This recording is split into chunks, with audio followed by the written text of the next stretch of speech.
प्रदेश में दलहन के बम्पर पैदावार से टूटा मिथक, किसानों की किस्मत चमकी। विश्व दलहन दिवस के अवसर पर छत्तीसगढ़ में दलहन उत्पादन और इसके महत्व पर विशेष ध्यान दिया जा रहा है। प्रदेश में दलहनी फसलों का उत्पादन बढ़ने से किसानों को न केवल आय का अच्छा स्रोत मिल रहा है, बल्कि यह कृषि विविधता को भी बढ़ावा दे रहा है। प्रदेश में दलहन खेती का महत्व दिनों दिन बढ़ता जा रहा है। राज्य के विभिन्न क्षेत्रों जैसे राजनांदगांव, बस्तर, कोरबा, कबीरधाम और बेमेतरा में दलहनी फसलों की खेती की जाती है। यहाँ के किसान काला चना, अरहर, मूंग और चना जैसी दलहनी फसलों की खेती करते हैं। दलहन की एक खासियत है कि इनकी जड़ों में राइजोबियम बैक्टीरिया होते हैं, जो कि वायुमंडलीय नाइट्रोजन को स्थिर करके पौधों को उपलब्ध कराते हैं। इससे इन फसलों को कम उर्वरक की आवश्यकता होती है। बिलासपुर में 1 करोड़ की पकड़ी गई अंग्रेजी शराब। कंटेनर से 1000 पेटी शराब जब्त। फर्जी परमिट पर गोवा से भूटान भेजा जा रहा था। बिलासपुर में निकाय चुनाव के बीच 1 करोड़ रुपए की अंग्रेजी शराब पकड़ी गई है।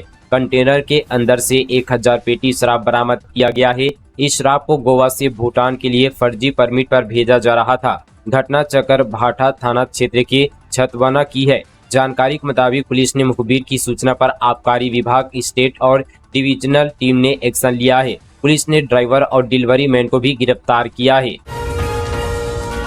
खाद्य संकट से किसानों में आक्रोश। 14 फरवरी से आंदोलन की चेतावनी। गरियाबंद के फिंगेश्वर ब्लॉक सहित अंचल के किसानों को खाद्य संकट का सामना करना पड़ रहा है।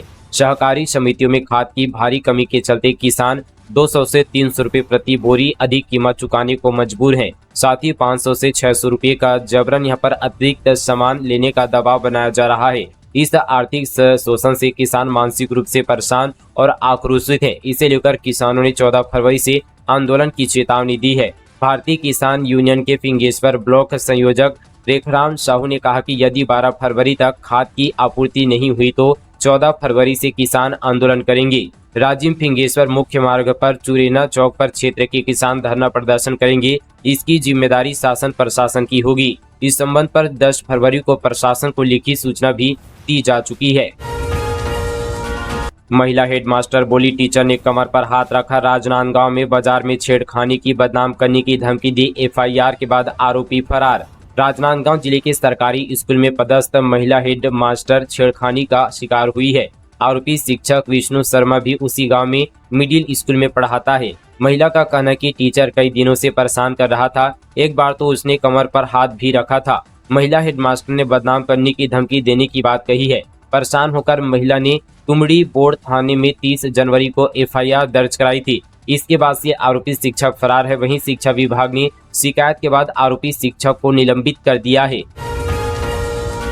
3 बांग्लादेशी गिरफ्तार। फर्जी दस्तावेज बनवाकर रायपुर में रह रहे थे। देश छोड़कर भागते मुंबई एयरपोर्ट में पकड़े गए। छत्तीसगढ़ की राजधानी रायपुर में 3 बांग्लादेशी नागरिक कई वर्षों से फर्जी कागजात के जरिए रायपुर में रह रहे थे, जिन्हें छत्तीसगढ़ एटीएस ने आरोपियों को मुंबई एयरपोर्ट से गिरफ्तार किया है। पुलिस ने मोहम्मद इस्माइल, शेख अकबर और शेख साजन को गिरफ्तार किया है। एटीएस तीनों आरोपियों को रायपुर ला रही है। ये तीनों कबाड़ का काम करते थे और टिकरापारा के छत्तीसगढ़ नगर में निवासरत थे। यूसीसी लागू होने के बाद ये तीनों इराक जाने की फिराक में थे। बीजापुर में शहीद एसटीएफ जवान का पार्थिव शरीर पहुंचा। गांव बालोद के वीर सपूत के अंतिम दर्शन के लिए उमड़ा जन सैलाब। नारों से गूंजा इलाका। बीजापुर में नक्सलियों से मुठभेड़ के दौरान शहीद हुए एसटीएफ जवान वाशिद कुमार का पार्थिव शरीर जब उनके गृह जिला बालोद पहुंचा तो पूरा इलाका शोक में डूब गया। शहीद की अंतिम यात्रा में बड़ी संख्या में ग्रामीण और स्थानीय लोगों ने भाग लिया, जिन्होंने वाशिद कुमार अमर रहे के नारों से पूरा इलाका गमगीन हो गया। वीर शहीद की 2 छोटी बेटियां हैं, जो अभी इतनी छोटी है कि उन्हें अपने पिता की शहादत का मतलब भी समझ नहीं आ रहा है। शहीद की पत्नी पर दर्दनाक चीखें सुनकर हर किसी की आंखें नम हो गई। महिला पुलिस कर्मियों ने परिवार की महिलाओं को संभालने का प्रयास किया, लेकिन उनके आंसू थमने का नाम नहीं ले रहे थे।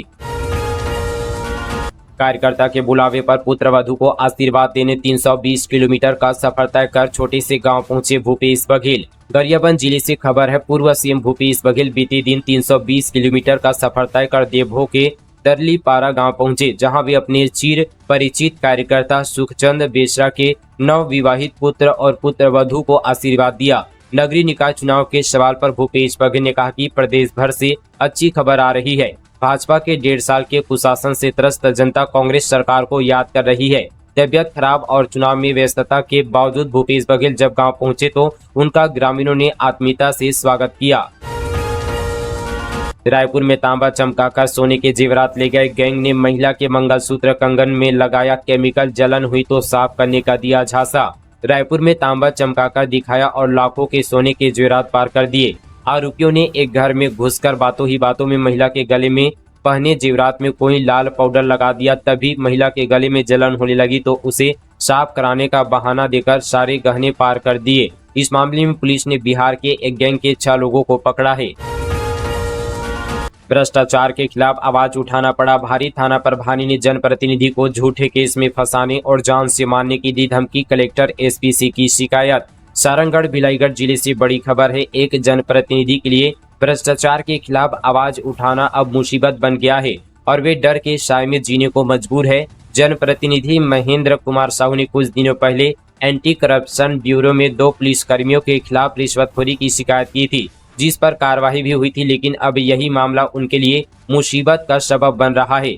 महेंद्र साहू ने एसपी और कलेक्टर से शिकायत की है कि सरसीवा थाना प्रभारी राजेंद्र चंद्रवंशी ने वर्दी का रौब दिखाते हुए उन्हें फर्जी मामले में फंसाने और गोली मारने की धमकी दी है। इसके अलावा उन्हें थाने में अभद्र व्यवहार किए जाने की बात कही है। सीजीपीएससी 2024 प्रीलिम्स एग्जाम 2 सवाल हो सकते हैं विलोपित। जनरल स्टडीज का पेपर रहा कठिन, एक्सपर्ट बोले इस बार कम जाएगा कट ऑफ। रविवार को सीजीपीएससी 2024 की प्रारंभिक परीक्षा हुई। पेपर 1 में इस बार भी छत्तीसगढ़ जनजाति, कला संस्कृति, भारतीय इतिहास, संविधान से जुड़े सवाल पूछे गए। इसमें तथ्यात्मक प्रश्नों की संख्या ज्यादा था, जिसे हल करने में अभ्यर्थियों को काफी परेशानी हुई। हालांकि पेपर 2 पिछले सालों की तुलना में सरल था। बताया जा रहा है कि परीक्षा में पूछे गए 2 सवाल के विकल्प सही नहीं होने की वजह से इसे विलोपित किया जा सकता है। विशेषज्ञों के अनुसार इस बार कट ऑफ 120 से 125 अंक तक हो सकता है। पिछली बार ये 136 था। म्यूल बैंक खाता धारकों पर पुलिस की नजर, कहीं आपने भी अपना बैंक अकाउंट तो नहीं बेचा। राजनांदगांव में मिशन साइबर सुरक्षा मिशन चलाया जा रहा है। इसी के तहत बड़ी कार्रवाई की गई है। पुलिस ने 7 म्यूल बैंक खाता धारकों और 5 सप्लायर यानी कुल 12 आरोपियों को गिरफ्तार किया है। राजनांदगांव पुलिस अधीक्षक मोहित गर्ग ने एसपी ऑफिस में एक प्रेस वार्ता की और पूरे मामले का खुलासा किया। एसपी ने बताया कि पकड़े गए आरोपियों ने पैसे के लालच में आकर अपने अकाउंट साइबर फ्रॉड सिंडिकेट को बेचा है। नए स्वरूप में दिखेगा राजिम कुंभकल्प। 20 सालों बाद बदला मेला स्थल। सांस्कृतिक कार्यक्रमों के लिए 14 एकड़ में भव्य मंच बनकर तैयार। छत्तीसगढ़ के पवित्र तीर्थ त्रिवेणी संगम राजिम में 12 फरवरी से माघ पूर्णिमा के अवसर पर राजिम कुंभकल्प 2025 का शुभारंभ होने जा रहा है। 20 वर्षों बाद पहली बार इस महाकुंभ के स्थान और स्वरूप में बड़ा बदलाव किया गया है। मेला अब संगम स्थल में नहीं बल्कि वहां से 750 मीटर दूर लक्ष्मण झूला और चौबे बांधा के बीच लगेगा, जहां 54 एकड़ भूमि पर भव्य मंच तैयार किया गया है। इस वर्ष मेले की थीम यहाँ पर पंचकोसी धाम पर आधारित होगी, जो कि श्रद्धालुओं को आध्यात्मिकता और संस्कृति का भव्य अनुभव प्रदान करेगी। इस आयोजन के तहत धार्मिक अनुष्ठान, प्रवचन, संत समागम और आध्यात्मिक संगोष्ठियों का आयोजन किया जाएगा। डीके हॉस्पिटल का हाल, 3 साल में 3 करोड़ 84 लाख की ऑक्सीजन खरीदी, अब कंपनी ब्लैक लिस्टेड। डीके अस्पताल प्रबंधक को अपना प्लांट होने के बाद भी मरीजों के लिए ऑक्सीजन सिलेंडर खरीदने पड़े। 2 साल में इस चक्कर में करीब 3 करोड़ 84 लाख रुपए खर्च हो गए। ऑक्सीजन प्लांट लगाने वाली कंपनी ने मेंटेनेंस के नाम पर 17 लाख रुपए मगर उसे शुरू नहीं कर पाई, जिसकी वजह से CGMSC द्वारा उसे 3 साल के लिए ब्लैक लिस्टेड कर दिया गया है। अलग वर्ष 2018 में मिडिग्लोब मेडिकल सिस्टम प्राइवेट लिमिटेड ने डीके अस्पताल में ऑक्सीजन प्लांट लगाया था। इस प्लांट की मदद से 4 साल तक मरीजों की जरूरतों को पूरा किया गया, मगर वर्ष 2022 में इसमें तकनीकी खराबी आ गई। ऑक्सीजन का उत्पादन बंद होने की वजह से प्रबंधन हर महीने 16 लाख रुपए खर्च कर मरीजों के ऑक्सीजन सिलेंडर की व्यवस्था करता रहा। राजिम कुंभ में झलक रहा जल संसाधन विभाग के अधिकारियों का भ्रष्टाचार, कुंड निर्माण के नाम पर की खानापूर्ति। राजिम कुंभ कल्प 12 फरवरी से शुरू होने जा रहा है। आस्था, श्रद्धा और भक्ति से ओतप्रोत इस आयोजन के ध्येय को जल संसाधन विभाग के अधिकारियों की कारस्तानी मटियामेट करती नजर आ रही है। कार्यों में साफ साफ नजर आ रही खामी आयोजन के नाम पर हुए भ्रष्टाचार की पोल खोल रही है। राजिम कुंभकल्प के दौरान श्रद्धालुओं के स्नान के लिए रायपुर जिले के नवापारा के नेहरू घाट के पास जल संसाधन विभाग द्वारा पिछले वर्षों की तरह इस बार भी स्नान कुंड का निर्माण करवाया जा रहा है। कार्यों को लेकर किस तरह की लापरवाही बरती जा रही है, इसे साफ देखा जा सकता है। आयुष्मान योजना अंतर्गत फर्जी दावे करने वाले अस्पतालों पर सख्त कार्रवाई। 28 अस्पतालों का निरीक्षण, 15 अस्पतालों का पंजीयन निरस्त। छत्तीसगढ़ शासन के स्वास्थ्य एवं परिवार कल्याण विभाग ने आयुष्मान भारत प्रधानमंत्री जन आरोग्य योजना और शहीद वीर नारायण सिंह आयुष्मान स्वास्थ्य योजना के तहत फर्जी दावों पर सख्त कार्रवाई करते हुए रायपुर, दुर्ग और बिलासपुर के 28 अस्पतालों का निरीक्षण किया। जांच के बाद 15 अस्पतालों का पंजीयन 1 वर्ष के लिए निरस्त कर दिया गया है, जबकि 4 अस्पतालों को 6 माह के लिए, 4 को 3 माह के लिए निलंबित किया गया है और 5 अस्पतालों को चेतावनी पत्र जारी किया गया है। हर रेलवे स्टाफ के लिए जरूरी खबर, पत्नी और बच्चों पर पड़ेगा इसका सीधा असर। दक्षिण पूर्व मध्य रेलवे जोन के रायपुर रेल मंडल में काम करने वाले हर वर्ग के रेलवे स्टाफ के लिए एक जरूरी खबर है। इस खबर का सीधा असर उनकी पत्नी और घर के बच्चे पर पड़ने वाला है। ये खबर उन महिला स्टाफ के लिए भी बेहद जरूरी है जो रायपुर रेल मंडल के विभिन्न दफ्तरों और रेलवे स्टेशन में अपनी सेवाएं देते हैं। हर साल 8 मार्च को महिला दिवस मनाया जाता है। इस साल भी पूरे देश में हर्षोल्लास के साथ इसे मनाने की तैयारी है। रायपुर रेल मंडल में महिला दिवस के उपलक्ष्य पर रायपुर रेल मंडल के हजारों महिला कर्मचारी और रेल कर्मचारियों की पत्नी और बच्चों के लिए सेल्फ डिफेंस ट्रेनिंग आयोजित की जा रही है। ये ट्रेनिंग 10 फरवरी से 14 फरवरी के बीच शाम 4 बजे से 6 बजे तक रेलवे कम्युनिटी हॉल WRS में आयोजित है। अंग्रेजों के जमाने के बने पुल पर से दौड़ रही माइंस की सैकड़ों ट्रकें दुर्घटना को दे रही आमंत्रण। नारायणपुर जिला मुख्यालय और छोटे डोंगड़ के बीच स्थित बड़गांव माडी नदी पर अंग्रेजों के जमाने में बना पुल जर्जर हो चुका है। इस पुल के बीच में जगह जगह दरार पड़ गई है। इस पुल से डामर पूरी तरह से उखड़कर छड़ बाहर निकल गई है। इससे माडी नदी पर बना पुल दुर्घटना को आमंत्रण दे रहा है। इसके बावजूद अंग्रेजों के जमाने बने जर्जर पुल से रोजाना माइंस की सैकड़ों ट्रकें दौड़ रही है। कांकेर में बेटी को जबरन ले गया पिता, सास को पीटा, जान से मारने की धमकी दी। 2 साल से मां संग रह रही थी बच्ची। कांकेर में एक पिता ने अपनी नाबालिग बेटी को जबरन उठा ले जाने का मामला सामने आया है। भारती साहू ने आजाद चंद भोई से प्रेम विवाह किया था। दोनों को एक बेटी हुई है, लेकिन वैवाहिक जीवन में कलहन के कारण भारती अपनी बेटी के साथ मायके में रहने लगी। करीब 2 साल तक बच्ची अपनी मां और नानी के साथ रह रही थी। 8 फरवरी को आजाद अचानक अपनी सास के घर पहुंचा और बेटी को जबरन ले गया। अगले दिन सुबह 10:30 बजे जब नानी जगबती साहू अपनी नातिन को लेने दवान के घर पहुंची तो आजाद न केवल बच्ची देने से मना कर दिया बल्कि गाली गलौज करते हुए उनके साथ मारपीट भी की। इस मामले में यहाँ पर जगबती के सिर, कंधे, हाथ और घुटनों में चोटें आई है। ट्रैफिक जाम में फंसे बीजेपी सांसद को आया गुस्सा, टीआई को कहा बदतमीज, दिन भर वसूली करते हो। कांकेर लोकसभा के सांसद भोजराज नाग एक बार फिर से सुर्खियों में हैं।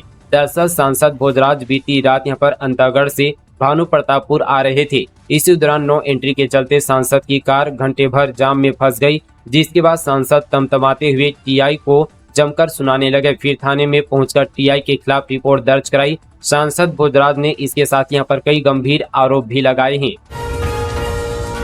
इलेक्शन से पहले कांग्रेस कैंडिडेट की बैठक, मेयर और पार्षद प्रत्याशियों को पहले वोटिंग करने को कहा, कार्यकर्ताओं को अलर्ट रहने के निर्देश। छत्तीसगढ़ में नगर निगम चुनाव से ठीक एक दिन पहले रायपुर के राजीव भवन में कांग्रेस में बड़ी बैठक हुई, जिसमें सभी पार्षद और महापौर प्रत्याशियों को चुनावी तैयारियों को लेकर जरूरी निर्देश दिए गए।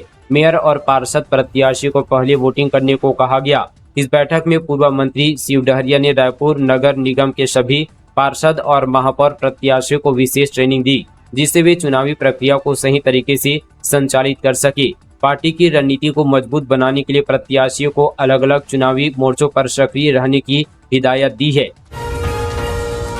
गर्मी की शुरुआत में सजा कूलर और एसी का बाजार, दुकानदारों को अच्छी बिक्री की उम्मीद। छत्तीसगढ़ में एक बार फिर से सूरज की तपीस बढ़ने लगी है। ऐसे में कूलर और एसी का बाजार गर्म होने लगा है। बाजार में कूलर और एसी बेचने वाले दुकानदारों को इस बार अच्छी ग्राहकी की उम्मीद है। गर्मी को देखते हुए बाजार में ब्रांडेड कंपनियों के एसी कूलर के साथ लोकल कंपनियों के प्रोडक्ट भी बाजार में हैं। अब अपने अपने बजट के मुताबिक लोग 1 से 2 टन के बीच एसी की खरीदारी कर रहे हैं। इसके साथ ही बाजार में विंडो कूलर और रूम कूलर की डिमांड भी बढ़ गई है। हर साल गर्मी की शुरुआत राजधानी रायपुर में मार्च से होती है, लेकिन इस बार गर्मी का एहसास फरवरी के महीने से ही शुरू हो गया है। दुकानदारों की माने तो अभी से लोग एसी और कूलर की खरीदारी कर रहे हैं। हर साल कूलर और एसी की बिक्री 10 से 15% तक बढ़ जाती है।